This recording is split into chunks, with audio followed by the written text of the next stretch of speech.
Students, आपका स्वागत है इस वीडियो में। इस वीडियो में हम पढ़ रहे हैं क्लास 9th का हिस्ट्री का चैप्टर नंबर 1 जो है the French revolution. The French revolution ये हिस्ट्री का बहुत ही इंपॉर्टेंट चैप्टर है, जिसको आइए हम शुरुआत करते हैं। ये देखिए, पहला लाइन लिखा गया है ऑन द मॉर्निंग ऑफ 14 जुलाई 1789। तारीख है 14 जुलाई 1789। इस दिन पेरिस शहर पूरी तरह से स्टेट ऑफ अलार्म में है, यानी पूरी तरह से आतंक में है। क्यों ऐसा है? ऐसा इसलिए है क्योंकि किंग ने अपने ट्रूप्स को यह ऑर्डर दिया है कि वे शहर में प्रवेश कर जाएं। क्या ऑर्डर दिया है? कि वे शहर में प्रवेश कर जाएं। इस वजह से पूरे शहर में काफी तरह के रूमर्स फैल रहे हैं, जैसे कि राजा बहुत जल्दी अपनी आर्मी को यह ऑर्डर देने वाला है कि वो सिटीजन्स पे ओपन फायर करे, यानी गोलियां चलाना शुरू करे। और इस रूमर की वजह से करीब 7000 मेन एंड वुमेन, यानी मर्द और औरत, पेरिस के टाउन हॉल के सामने गैदर हुए हैं, जमा हुए हैं, और उन्होंने पीपुल्स मिलिशिया बनाने का डिसीजन लिया है। पीपुल्स मिलिशिया बनाने का डिसीजन लिया है। और उन्होंने पीपुल्स मिलिशिया बनाने के बाद वे कई सारे गवर्नमेंट बिल्डिंग्स में घुस गए, जबरदस्ती घुस गए आर्म्स की तलाश में। तो आखिर उन्हें आर्म्स की जरूरत क्यों थी?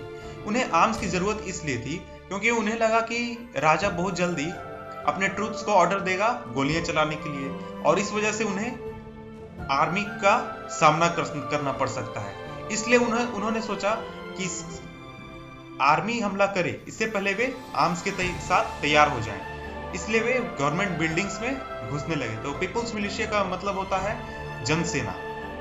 तो आइए हम आगे देखते हैं। उसके बाद करीब कुछ 100 लोगों का एक ग्रुप शहर के पूर्वी हिस्से में, ईस्टर्न पार्ट ऑफ सिटी में मार्च कर रहा है, यानी आगे बढ़ रहा है। और वो पहुंचा फोर्ट्रेस प्रिजन, जो कि था बेस्टील। वो बेस्टील पर पहुंचने के बाद उन्होंने वहां पर उस पर हमला कर दिया और उसे तोड़ना शुरू किया। क्यों? उन्हें लगा कि वहां उन्हें एमुनेशन प्राप्त हो सकता है, यानी कि उन्हें हथियार वहां से प्राप्त हो सकता है। तो जब वे ये काम कर रहे थे तो उनकी आर्म्ड फाइट हुई वहां के गार्ड्स के साथ। वहां जो लोग मौजूद थे, सुरक्षा कर्मी, उनके साथ उनकी फाइट्स हुई और उसमें बेस्टील के कमांडर मारा गया। और वो जो लोग थे, 100 लोग, उन्होंने वहां मौजूद सभी प्रिजनर्स को छुड़ा लिया। लेकिन बात यह है कि वहां प्रिजनर्स केवल 7 थे, केवल 7 प्रिजनर्स मौजूद थे। बेस्टील के बारे में एक बात है कि बेस्टील को सभी वहां की जो जनता थी पेरिस की, वो हेट करती थी, क्योंकि वो किंग के डेस्पोटिक पावर का एक सिंबल था। इस वजह से वो लोग काफी ज्यादा इसे हेट करते थे, बेस्टील को। फोर्ट्रेस को डिमोलिश कर दिया गया, यानी पूरी तरह से तहस नहस कर दिया गया, और उसके स्टोन फ्रेगमेंट्स को मार्केट्स में बेच दिए गए, यानी सेल कर दिए गए उन लोगों को जो इस डिस्ट्रक्शन के निशानी के तौर पर इन स्टोन फ्रेगमेंट्स को रखना चाहते थे। इसके बाद, इस घटना के बाद, यानी जो ये घटना हुई बेस्टील की, इसके बाद पूरे पेरिस शहर में और कई देहाती इलाकों में बहुत सारे राइटिंग्स हुए। तो बात यह है कि आखिर ये ऐसी घटना हो क्यों रही थी? तो इसमें से जो ज्यादातर लोग थे वो प्रोटेस्ट कर रहे थे हाई प्राइस ऑफ ब्रेड के कारण, यानी महंगाई के कारण। ब्रेड की दाम बढ़ चुकी थी वहां पर। इसे हम आगे देखेंगे कि दाम क्यों बढ़े थे। ब्रेड के दाम बढ़ चुके थे, इस कारण वो प्रोटेस्ट कर रहे थे। काफी दिनों बाद, बहुत समय बाद, जब हिस्टोरियंस ने पीछे मुड़कर देखा और उन्होंने पाया कि ये सब चीजें एक चेन में हो रही है, और ये घटना उस चेन का शुरुआत था, और जो आगे चल के execution of the king in France तक पहुंचा, यानी फ्रांस के राजा के फांसी तक पहुंचा। तो आखिर ऐसा हुआ क्यों? ऐसा हुआ,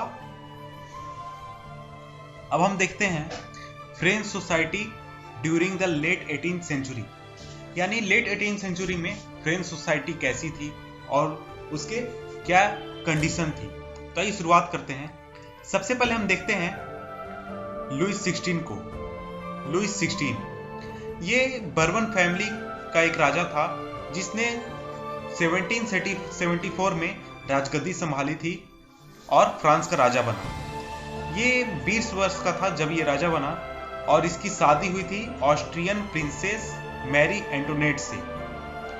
जब ये राजा बना अपॉन हिज एक्सेशन, तो इसने पाया कि इसकी पूरी तिजोरी खाली है, यानी इसकी पूरी फ्रांस की जो ट्रेजरी है वो पूरी तरह से खाली है। क्यों? क्योंकि काफी समय से फ्रांस वार में इन्वॉल्व था और इस वजह से फ्रांस के सारे फाइनेंशियल रिसोर्सेस खत्म हो चुके थे, यानी ड्रेन्ड हो चुके थे। और इसके अलावा जो वर्साय में विशाल महल था, उसका शानो शौकत बनाए रखने के लिए और उसका प्रेस्टीज बनाए रखने के लिए जो फिजूल खर्ची होती थी वो भी बहुत ज्यादा थी। यानी हम कह सकते हैं कि उसका जो कॉस्ट ऑफ मेंटेनेंस था वर्साय के पैलेस का, वो भी काफी ज्यादा था। ये फ्रांस के ट्रेजरी पर बहुत ज्यादा बोझ डालता था। इसके बाद जब लुई 16 राजा बना तो उसने 13 अमेरिकन कॉलोनीज, ये जो 13 अमेरिकन कॉलोनीज थी ये ब्रिटिशर्स की कॉलोनी थी। जैसे ब्रिटिशर्स ने इंडिया को अपनी कॉलोनी बना रखा था, उस तरह से उन्होंने अमेरिका को भी कॉलोनी बना रखा था। तो वहां पे कुल 13 अमेरिकन कॉलोनीज थी। तो फ्रांस ने जब लुई 16 राजा बना तो उसके शासनकाल में फ्रांस ने 13 अमेरिकन कॉलोनीज को इंडिपेंडेंस पाने के लिए हेल्प किया अपने दुश्मन ब्रिटेन से, क्योंकि फ्रांस और ब्रिटेन में राइवलरी चलती थी। इस वजह से फ्रांस ने अमेरिका को हेल्प किया, इंडिपेंडेंस पाने के लिए अमेरिका को हेल्प किया। तो ये जो वार हुआ, जो इसने हेल्प किया, ये जो वार हुआ, इस वार ने 1 बिलियन लीवर्स का डेब्ट यानी कि लोन फ्रांस पर चढ़ा दिया, जबकि पहले से 2 बिलियन लीवर्स का लोन फ्रांस पर पहले से था।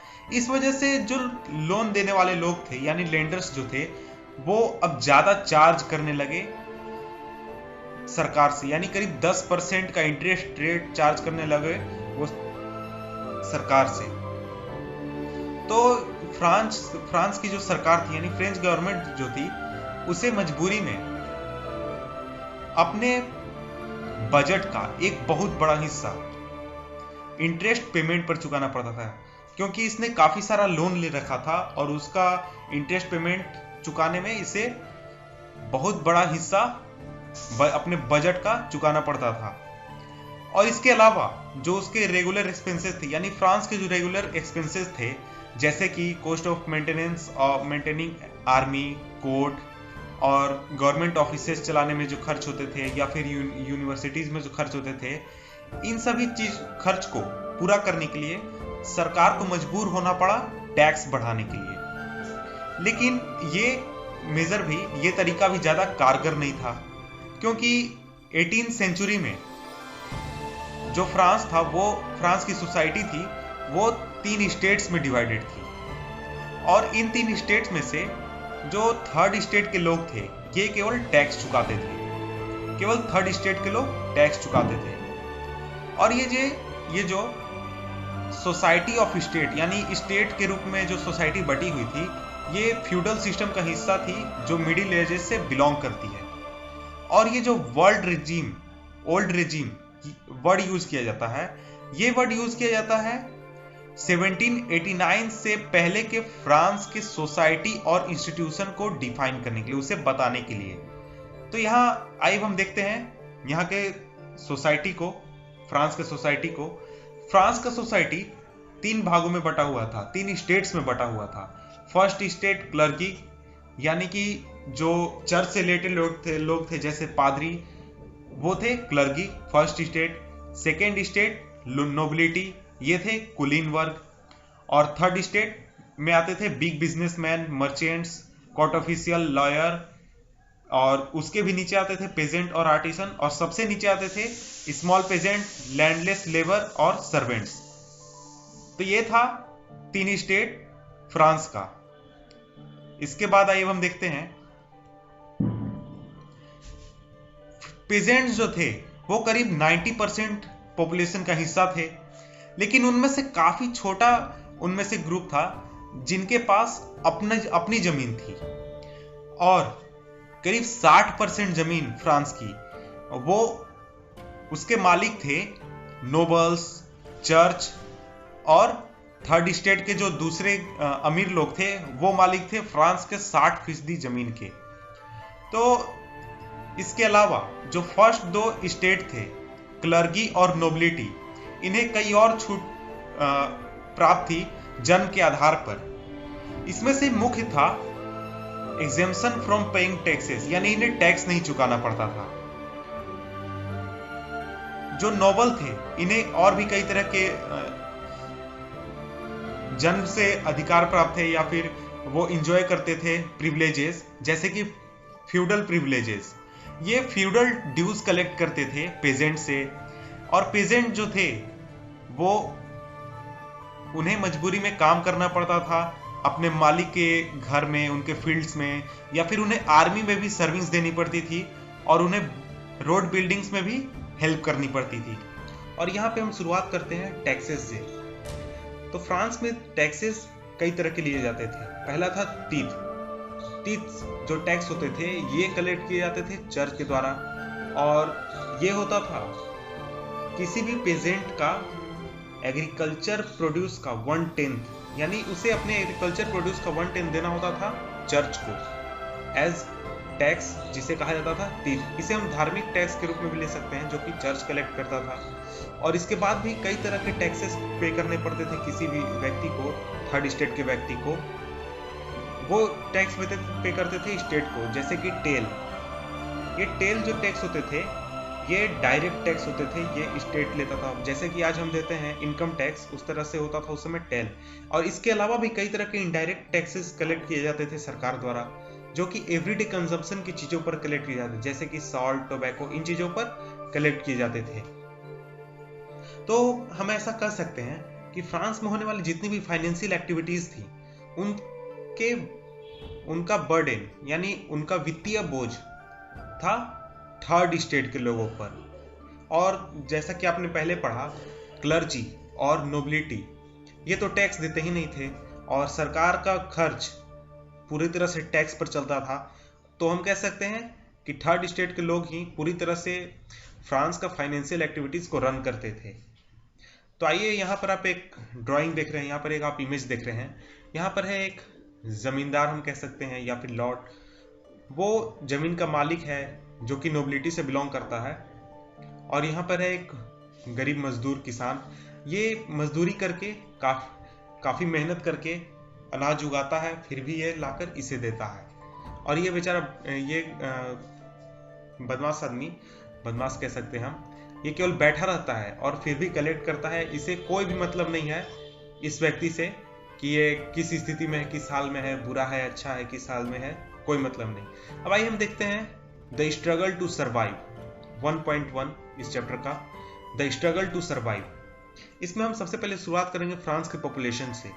फ्रांस का पॉपुलेशन 1715 में 23 मिलियन था और ये 1789 में बढ़कर 28 मिलियन हो गया, यानी कि करीब इतने वर्षों में 50 लाख पॉपुलेशन में वृद्धि हुई।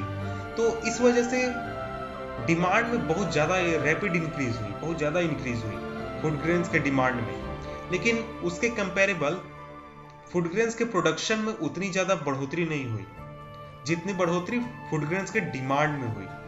तो इस वजह से फूड ग्रेन्स की काफ़ी कमी हो गई और उसके कारण ब्रेड के जो प्राइसेस थे वो काफ़ी ज़्यादा हो गए, जो कि एक बहुत बड़े आबादी का मुख्य भोजन था। ब्रेड फ्रांस में उस समय ब्रेड एक बहुत बड़े आबादी का मुख्य भोजन था, और इसी का महंगा हो जाना तो गरीब आदमियों के लोग हाथों से, मुंह से भोजन छीन जाने के बराबर था। तो बात यह है कि मोस्ट वर्कर या ज़्यादातर वर्कर्स जो थे वो वर्कशॉप या फिर किसी कारखाने में काम करते थे, जहाँ पे उनकी सैलरी फिक्स होती थी, यानी उनके वेजेस फिक्स होते थे। और ये वेजेस फिक्स करते थे उस कारखाने या फिर वर्कशॉप के ओनर। उनका खुद का अधिकार नहीं था कि वे वेजेस अपना बढ़ा लें या इंक्रीज कर लें किसी भी तरह से। तो इस वजह से महंगाई तो बढ़ी, यानी प्राइसेस तो बढ़े, लेकिन उसके हिसाब से उनके वेजेस, वेतन नहीं बढ़े। सो जो पुअर यानी गरीब और अमीर थे उनके बीच में दूरी काफी बन गई और गरीब और अमीर का अंतर काफी ज्यादा हो गया। ये स्थिति और भी ज्यादा खराब हो गई तब जब ड्राउट यानी कि सूखा या फिर ओलावृष्टि हुई और इसके वजह से हार्वेस्ट खराब हुआ और फूड ग्रेन्स की कमी हो गई। इस समय सब्सिस्टेंस क्राइसिस आ गया। ऐसी स्थिति में सब्सिस्टेंस क्राइसिस आ गया। सब्सिस्टेंस क्राइसिस वैसी स्थिति जब जीने की जो न्यूनतम चीजें हैं उन चीजों की भी जब कमी हो जाए तो उसे हम कहेंगे सब्सिस्टेंस क्राइसिस। और ऐसा फ्रीक्वेंटली होता रहता था ओल्ड रिजीम के दिनों में। तो ओल्ड रिजीम हमने पहले पढ़ा था 1789।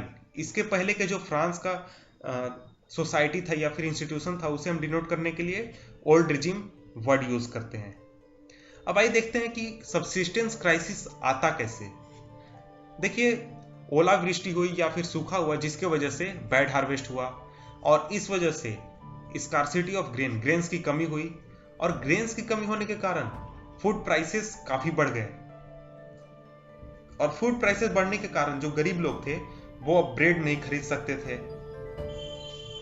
ब्रेड नहीं खरीदने का कारण वो भोजन उनके हाथ से छीन गया, मुंह से छीन गया, निवाला छीन गया, जिसकी वजह से उनके शरीर कमजोर हो गए या फिर फूड राइट्स बहुत ज्यादा हुए। अगर शरीर कमजोर हुए तो वो डिजीज एपिडेमिक्स यानी डिजीज के चपेट में आए जिसकी वजह से काफी ज्यादा मौतें हुई। और अगर फूड राइट्स भी हुए तो उनके वजह से भी काफी ज्यादा मौत हुई। तो एक तरह से बहुत बुरी स्थिति थी सब्सिस्टेंस क्राइसिस की स्थिति। अब आइए हम देखते हैं middle class. A growing middle class envisages an end to privileges, यानी मिडिल क्लास ने परिकल्पना की प्रिविलेजेस को अंत करने की। इतिहास में पेजेंट्स और वर्कर्स जो थे वो रिवोल्ट्स में पार्टिसिपेट तो करते थे। जो टैक्सेस और फूड स्कार्सिटी के खिलाफ जो रिवोल्ट्स होते थे उसमें पार्टिसिपेट तो करते थे, लेकिन उनके पास उतने फुल फ्लेज प्रोग्राम, उनके पास सोर्सेज उतने नहीं थे, मेजर्स नहीं थे, जिसके वजह से सोशल और इकोनॉमिक ऑर्डर में वो चेंज ला सके। सो उनका केवल जो रिवोल्ट्स होते थे वो एक बार या दो बार में सीमित होकर खत्म हो जाते थे।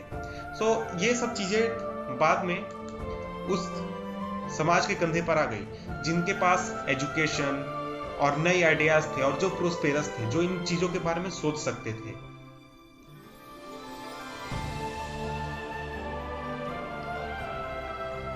एटीन सेंचुरी में एक नया सोशल ग्रुप आया जिसे मिडिल क्लास कहा गया है। फ्रांस में एक नया सोशल ग्रुप आया जिसे मिडिल क्लास कहा गया।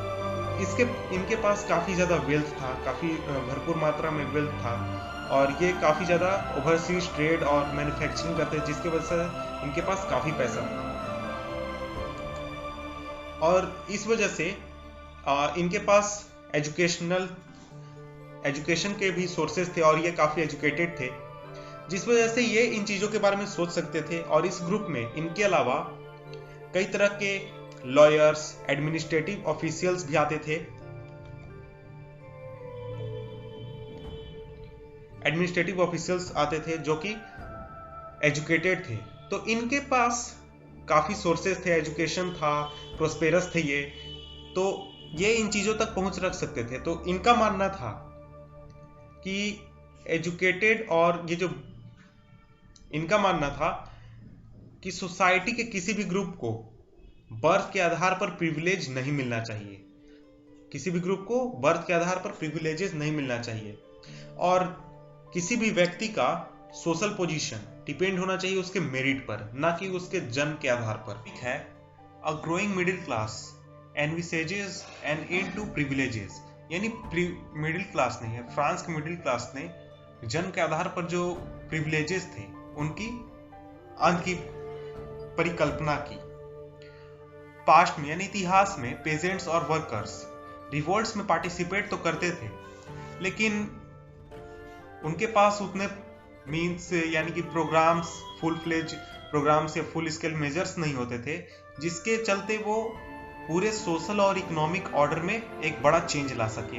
वो केवल रिवोल्ट में पार्टिसिपेट करते थे और वो रिवोल्ट खत्म हो जाता था।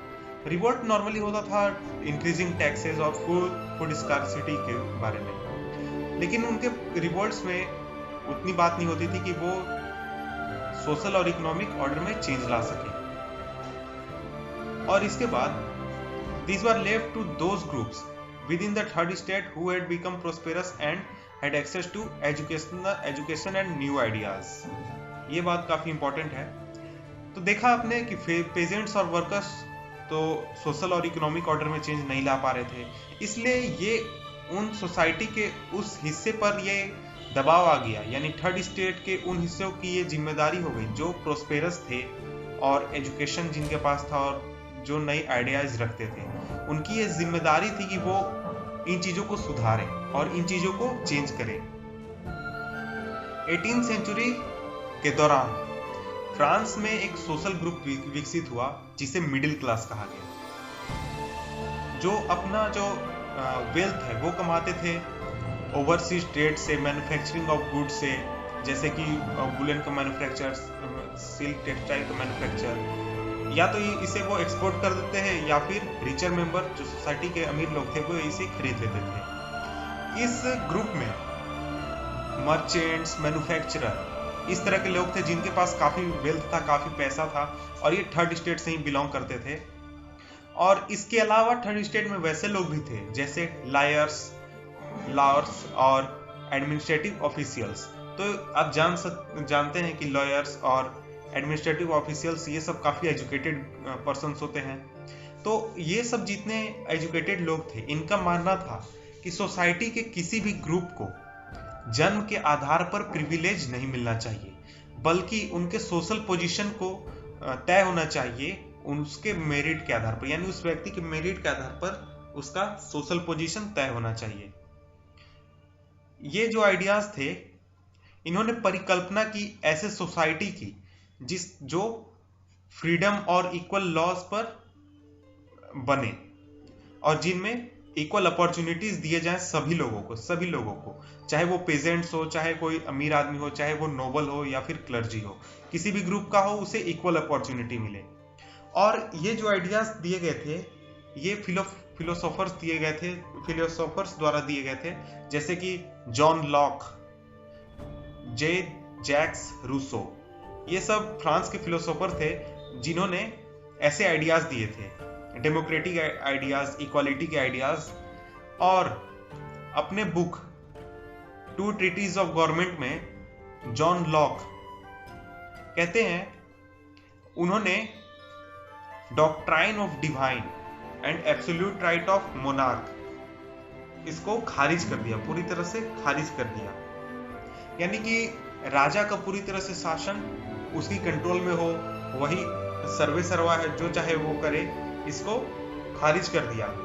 और जो रूसो थे उन्होंने इस आइडिया को और आगे बढ़ाया और उन्होंने ऐसे गवर्नमेंट की बात की जो सोशल कॉन्ट्रैक्ट पर हो, यानी कि उन्होंने कहा कि जनता यानी जो पब्लिक है उनको और रिप्रेजेंटेटिव्स, उनके जो रिप्रेजेंटेटिव्स है यानी कि राजा या फिर कोई नेता, उनके बीच में एक सोशल कॉन्ट्रैक्ट होना चाहिए, यानी कि जो चीज भी जरूरतें हैं आम जनता की उनको वो रिप्रेजेंटेटिव्स पूरा करें, और सरकारें बने तो व्यक्तियों के हेल्प के लिए बने, आम आदमी के काम के लिए बने, ना कि इन रिप्रेजेंटेटिव्स के आराम के लिए।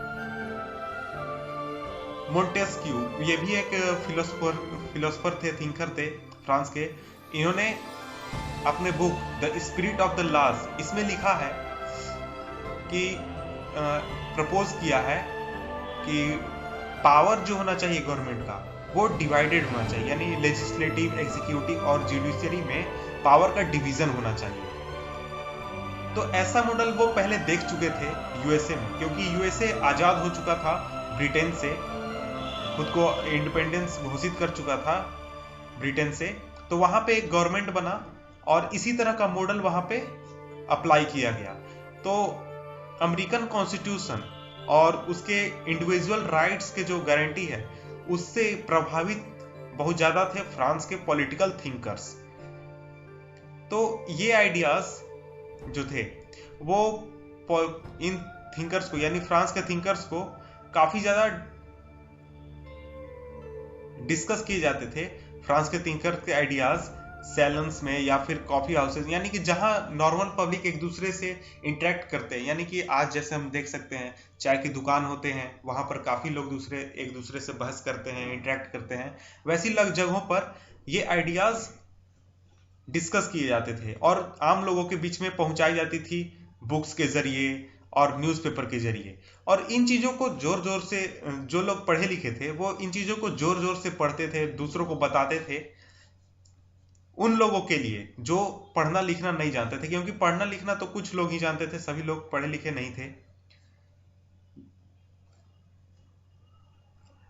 जो न्यूज़ था, ऐसा न्यूज़ आया कि लुइस 16 प्लान कर रहा है और टैक्स बढ़ाने का, यानी कि आपने पीछे देखा कि सरकार पर काफी बर्डन था, इस वजह से उसे टैक्स बढ़ाना पड़ा। तो ऐसा जब न्यूज़ आया कि लुइस 16 प्लान कर रहा है टैक्स बढ़ाने का, अपने एक्सपेंसेस जो है सरकारी एक्सपेंसेस उसको पूरा करने के लिए, तो ये इसने आम लोगों के बीच में काफी गुस्सा पैदा किया। और इस वजह से सिस्टम ऑफ प्रिविलेजेस, यानी जो प्रिविलेज का सिस्टम था कि क्लर्जी और नोबिलिटी को काफी प्रिविलेजेस मिलेंगे, इसके खिलाफ आम लोगों के बीच में काफी प्रिविलेजेस मिले, काफी विरोध हुआ, काफी लोगों